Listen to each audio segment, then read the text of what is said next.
Hello दोस्तों, स्वागत है आपका हमारे यूट्यूब चैनल कैंपस सोल में, जहां हम देते हैं आपको ड्यूज से जुड़ी सारी जानकारी, वो भी टाइम पे। तो आज के इस सीरीज में हम बात करेंगे पीवाईक्यूज मैनेजमेंट अकाउंटिंग के बारे में, जो आपके सेमेस्टर 5 का सब्जेक्ट है और बीकॉम प्रोग्राम का। आपका जो सब्जेक्ट रहता है मैनेजमेंट अकाउंटिंग, इसका जो क्वेश्चन पेपर होता है वो 3 आवर्स में होता है, और आपका जो मैक्सिमम मार्क्स रहता है वो 90 मिनट्स का रहता है। आपको इसमें 5 क्वेश्चन देखने को मिलते हैं, जो सारे क्वेश्चन जो होते हैं वो 18 मार्क्स कैरी करते हैं। तो आइए शुरू करें। तो आपका जो पहला क्वेश्चन होता है उसमें आपको ए और बी दो पार्ट मिलते हैं, जिसमें आपको 9 9 मार्क्स के दोनों क्वेश्चंस होते हैं। आपका जो 9 मार्क्स का पहला A question, what is management accounting, discuss in brief in the nature and scope of management accounting. ये आपको इसमें मैनेजमेंट अकाउंटिंग क्या है वो लिखना है, साथ में नेचर और स्कोप के बारे में लिखना है आपको। साथ में आपका जो बी पार्ट है, इसमें आपको शॉर्ट नोट लिखना है cost centre, revenue centre and profit centre पे। और ये भी आपका 9 मार्क्स का है, जिसमें आपको 3 3 मार्क्स इन तीनों पे मिलेंगे। साथ में आपको और का ऑप्शन भी मिल जाता है, तो आप चाहे तो और वाला भी कर सकते हैं। इसमें भी आपको दो मिलते हैं, सी और डी। चाहे ए और बी कर लो, चाहे आप सी और डी कर लो। इसमें सी आपका how does management accounting differ from cost accounting and financial accounting. इसमें आपको बताना है कि जो आपका मैनेजमेंट अकाउंटिंग का सब्जेक्ट है वो cost accounting and financial accounting से कैसे अलग है। ये आपका 9 मार्क्स का रहता है। साथ में इसका जो डी पार्ट है, what are the financial and non financial method of performance measurement explain with example, ये भी आपका 9 मार्क्स का है। फिर आपका दूसरा क्वेश्चन आ जाता है।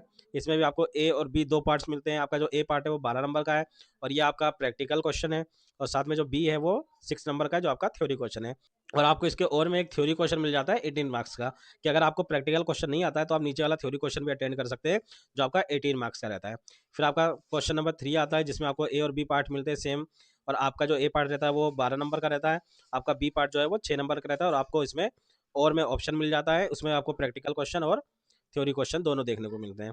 फिर आपका क्वेश्चन नंबर 4 जो है, इसमें भी आपको प्रैक्टिकल क्वेश्चन और थ्योरी के दो क्वेश्चन करने को मिलते हैं, जो 3 3 मार्क्स के रहते हैं। और जो आपका प्रैक्टिकल क्वेश्चन है वो 12 मार्क्स का रहता है, तो ये भी 18 मार्क्स का हो जाता है। और साथ में आपको इसमें और के ऑप्शन में भी 12 मार्क्स का प्रैक्टिकल क्वेश्चन और 6 मार्क्स का थ्योरी क्वेश्चन देखने को मिलता है।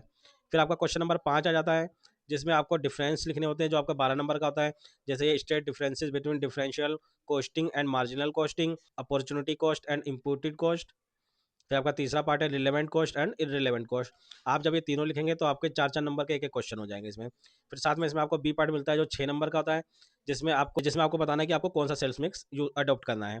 फिर आपको इसमें और में ऑप्शन मिल जाता है, जो आपका 12 नंबर का प्रैक्टिकल रहता है, और 6 नंबर का आपका थ्योरी वाला क्वेश्चन रहता है। अगर आपको इसके important notes and important topics चाहिए तो आप हमें कमेंट करके बताएं। हम इसके इंपॉर्टेंट नोट्स एंड टॉपिक्स की वीडियो जल्दी अपलोड करेंगे। कैंपस सोल से जुड़े रहने के लिए शुक्रिया। आप हमारे टेलीग्राम एंड व्हाट्सएप चैनल को जरूर ज्वाइन